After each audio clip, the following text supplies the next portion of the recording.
Welcome back, and now for the news in detail. Pakistan military spokesman Major General Babar Iftikhar says the army is using all-out resources to assist the government to contain the coronavirus. Speaking alongside Special Assistant to Prime Minister on Information Firdaus Ashik Awan, he said Army Chief General Qamar Javed Bajwa has instructed security forces to provide help to people in need.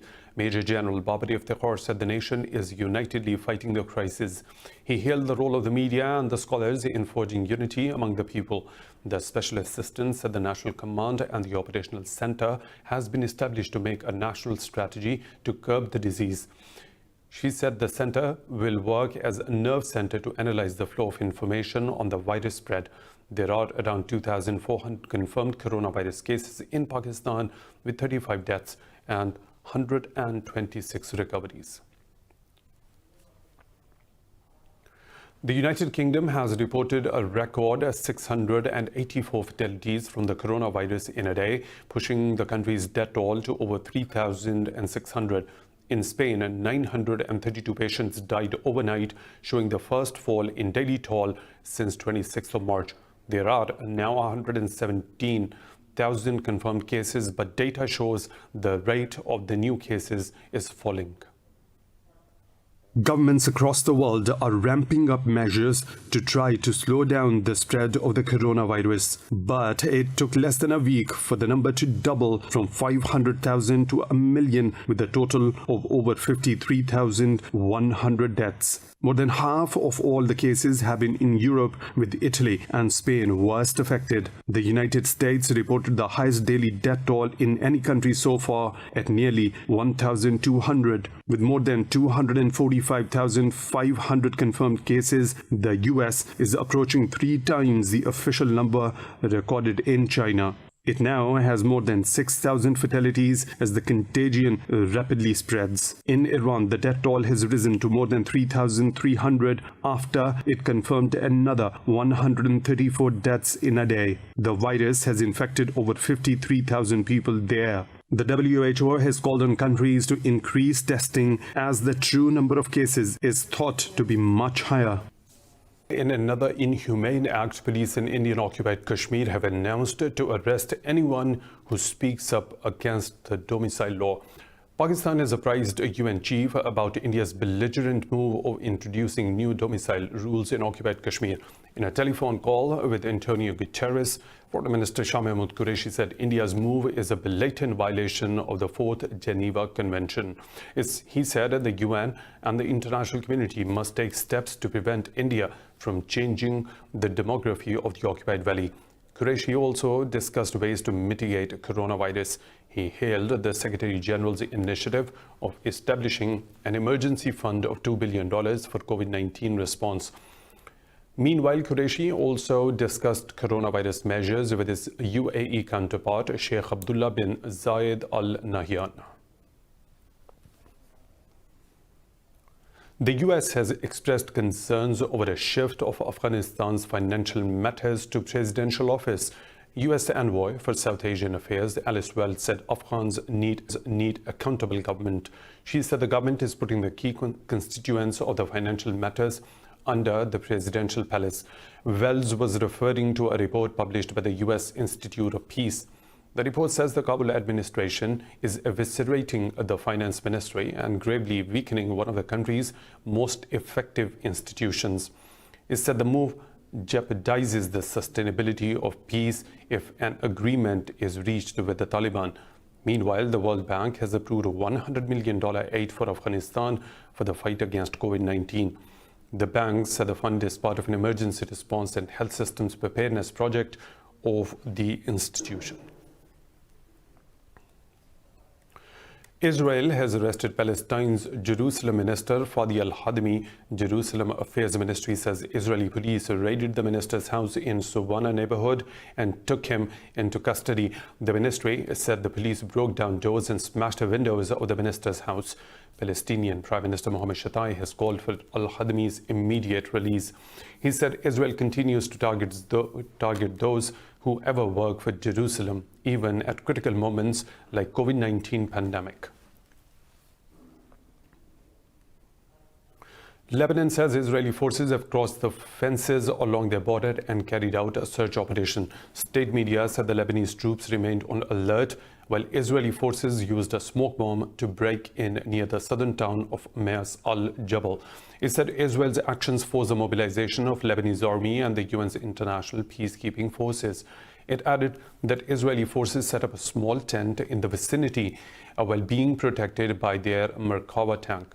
Israel's border breach comes after Lebanon filed a complaint to UN against Tel Aviv for violating its airspace. The complaint was lodged after 3 Israeli warplanes flew over Lebanese airspace to launch missiles on the Syrian province of Homs. Libya's UN-recognized Government of National Accord says it has killed 20 militants of Khalifa Haftar-led Eastern Forces. GNA-led Burkan al-Qadab operation spokesman Mustafa al-Mudi says the militia members were killed in an airstrike in Sirat city. Officials said the GNA forces have ramped up the operation and cleared several frontline positions in Tripoli and Sirat cities. GNA said the other Air Force strikes hit Haftar's forces' position on al-Winchka frontline. Since April last year, Libya has been torn apart by a civil war between the GNA and the Libyan National Army. Turkey says it has killed 10 militants of the Kurdistan Workers' Party in northern Syria. The Defense Ministry says the fighters were killed during Operation Peace Spring in the region. The ministry said it will not stop the operations against the militants in the region.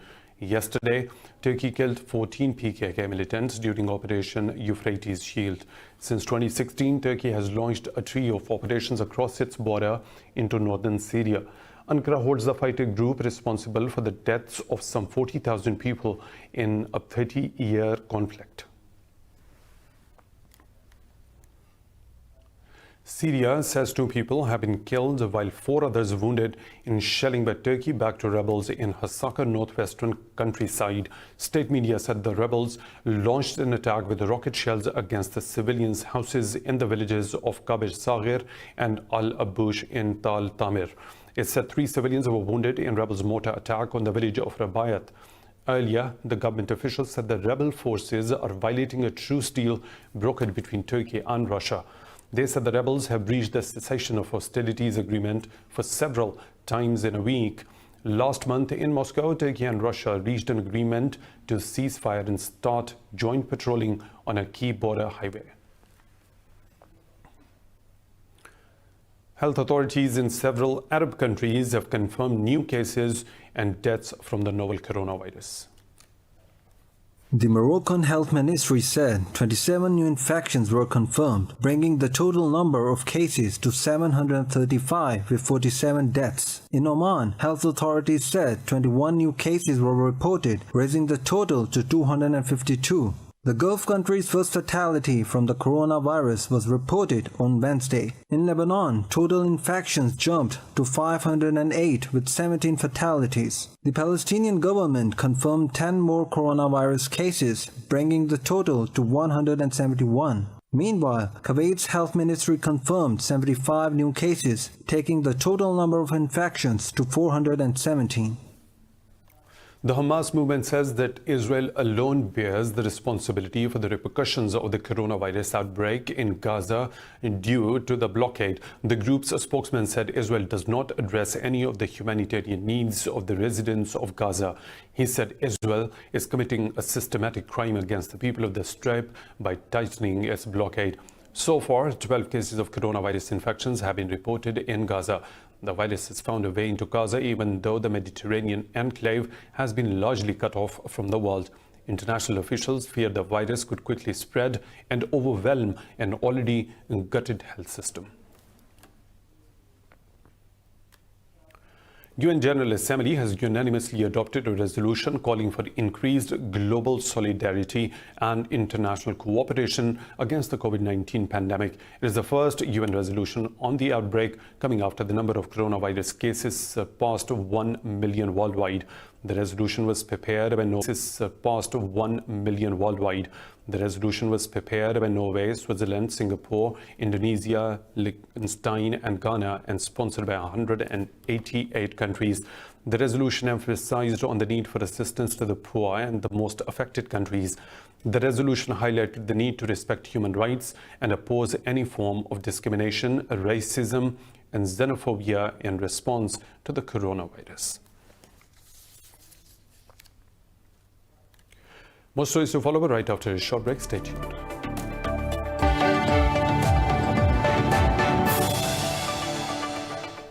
Welcome back. The U.S. has fired a commander for raising alarm over Navy's incompetence in containing coronavirus on board aircraft carrier Theodore Roosevelt. In a letter, Captain Brett Crozier urged his superiors to act to prevent U.S. troops dying outside of wartime. Acting U.S. Navy Secretary Thomas Modly said the commander exercised extremely poor judgment. Modly said the captain was being fired for allegedly leaking the letter to the media, which created the impression the Navy was not responding to his questions. 114 of more than 4,000 crew members have tested positive for COVID-19. Meanwhile, U.S. President Donald Trump has invoked the Defense Production Act to aid companies building ventilators for coronavirus patients. Last week, Trump first invoked the emergency powers to compel auto giant General Motors to produce ventilators. Britain's main opposition Labour Party will unveil a new leader on Saturday to succeed Jeremy Corbyn. Keir Starmer, a former director of the state prosecutions, is the favourite to win the ballot of around 500,000 party members. Starmer has vowed to get the party back in shape after December's general election, when it suffered its worst result since the 1930s. The party said announcement will be a low-key affair, with a planned special conference cancelled amid the coronavirus pandemic. Instead, the result will be put out in a press release by the mid-morning. The candidates have been asked to pre-record their victory speeches. And the U.S. Democratic National Committee has postponed its nominating convention from July to August over the coronavirus pandemic. DNC officials said the convention will now be held on 17th of August in Milwaukee, Wisconsin, about a week before the Republican Party's convention. The postponement comes days after Joe Biden called for the convention to be moved due to the coronavirus. Meanwhile, Wisconsin officials ploughed ahead with plans for a presidential primary next week despite challenges amid the pandemic.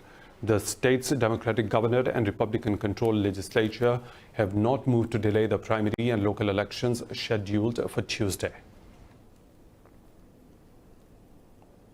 Germany has warned of unspecified countries abusing the coronavirus crisis for their own propaganda and for spreading fake news. In a virtual statement, Foreign Minister Heiko Maas said it is appropriate to take countermeasures to fend off such attempts.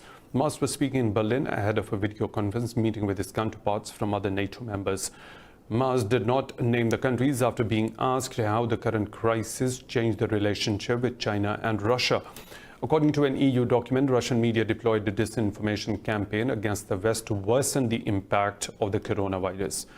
The Kremlin denied the allegations, saying they were unfounded.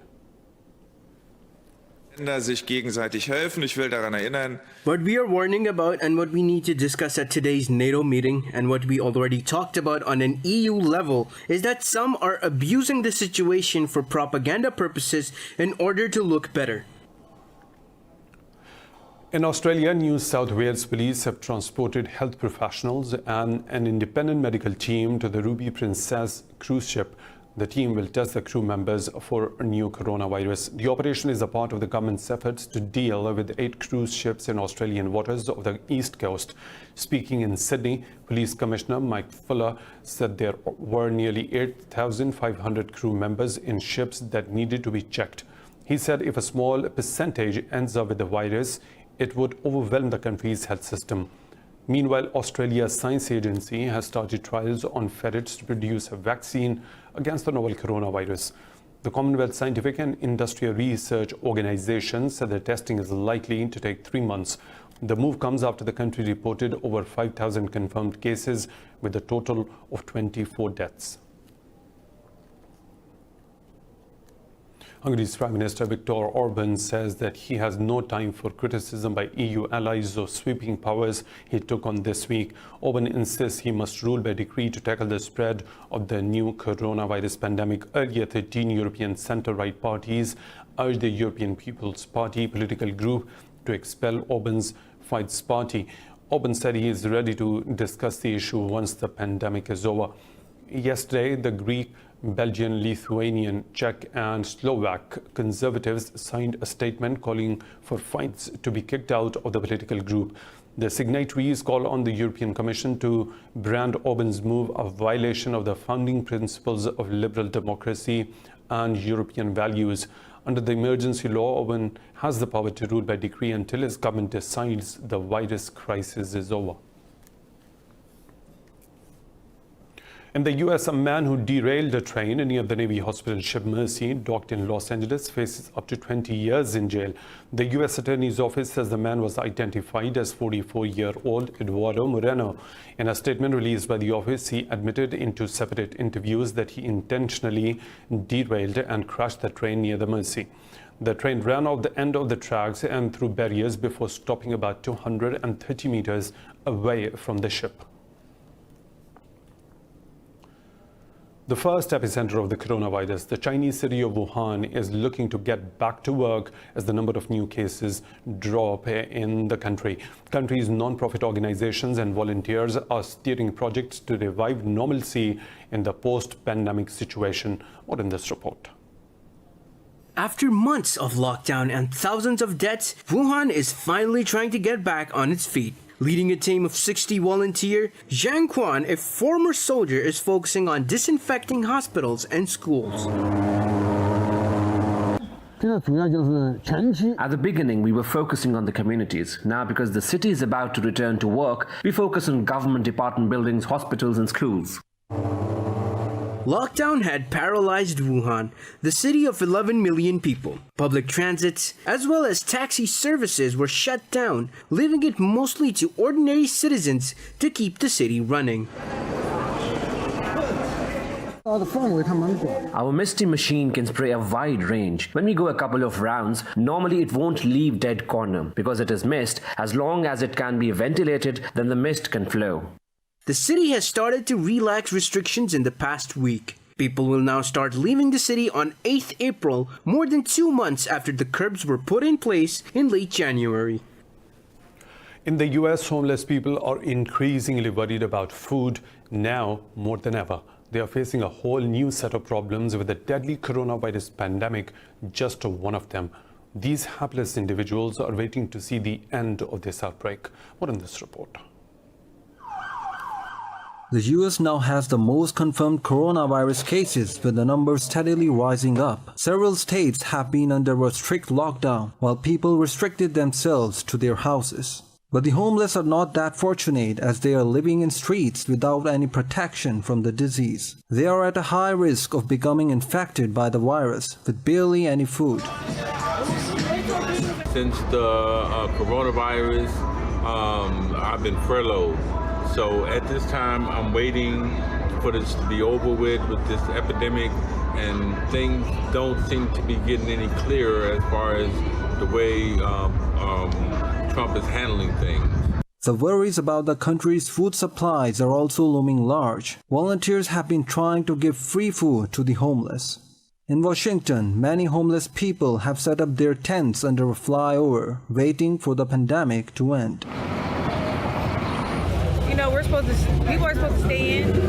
I don't see how that's possible when there's a lot of us around, I think they should, instead of putting everybody in just one room, maybe tiny homes, because, they're cheaper to maintain and stuff like that. Charity organizations warn that the coronavirus could cause a huge harm to homeless communities. They have urged authorities to take necessary steps for their safety. It's time for a short break. We'll be back with more stories right after this break. Stay. The Wall Street stocks have dropped, ending another volatile week of trading as investors await a massive drop in the U.S. jobs, along with a spike in oil prices. The U.S. payrolls fell by over 700,000 in March, marking the worst jobs report since 2009. The decline was mitigated by an 8% surge in crude prices, which added to oil's record rally from the previous session. The major bourses traded over the 1% lower.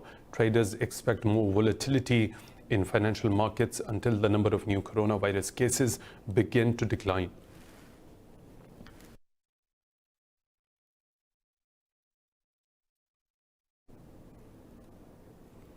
European markets are trading lower as another rocky week of trading draws to a close amid a coronavirus crisis. Investors are scrambling to sell off their equity positions as fresh data shows Eurozone manufacturing collapsed to an all-time low in March. London's FTSE 100 is trading over 1% lower. CAC 40 in Paris has lost about 1%, while Frankfurt's DAX has lost about 0.5%. In Asia, Shanghai Composite closed over 0.5% lower. Seoul's Kospi and Nikkei 225 have fallen flat. Meanwhile, international benchmark Brent crude oil price has surged over 5.5%, shedding early losses. US President Donald Trump says he expects Saudi Arabia and Russia to announce a deal on a cut in oil production by up to 15 million barrels a day. In a Twitter post, Trump said he spoke to Saudi Arabia's Crown Prince in an attempt to defuse a price war between Riyadh and Moscow. Crude prices rose to $25 a barrel after his tweets, which also mentioned a phone call between the Crown Prince and Russian leader Vladimir Putin. However, the Russian media quoted the Kremlin as saying that Putin and the Crown Prince did not talk. Saudi Arabia has called for an urgent meeting of the OPEC and other countries to discuss the market situation. European Union has announced a $109 billion funding plan to help member states subsidize workers' wages during a coronavirus health emergency. European Commission President Ursula von der Leyen says the member states have to pay a quarter of cash for support to mitigate unemployment risks at an emergency plan.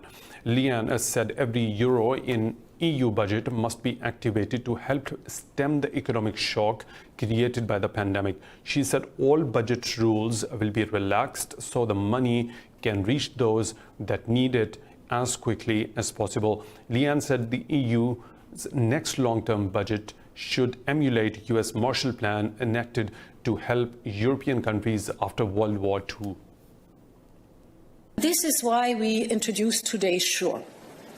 SURE is Europe-supported, short-time work. It can mitigate the effects of the recession. It keeps people in work. It enables companies to return to the market with renewed vigor. The World Bank has approved a loan of $35 million to help Argentina contain the new coronavirus pandemic. In a joint statement, the World Bank and the Argentina's government said the loan will be used to purchase medical supplies. The loan is part of a larger $14 billion package the bank has made available to help countries mitigate the impact of the pandemic. Health Minister Gaines Gonzalez Garcia says that these resources, Argentina will continue to strengthen the response level of its health system. The loan is to be paid back over 32 years with a 7-year grace period. Argentina has reported 1,265 cases of COVID-19 with 37 deaths.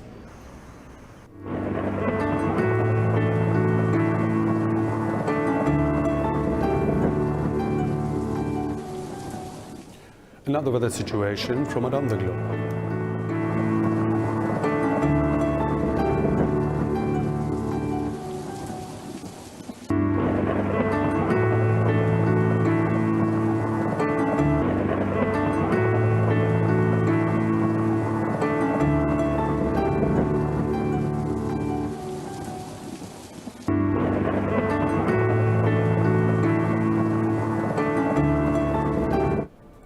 And that's all for now. For the latest updates, you can follow us on social media at Indus News.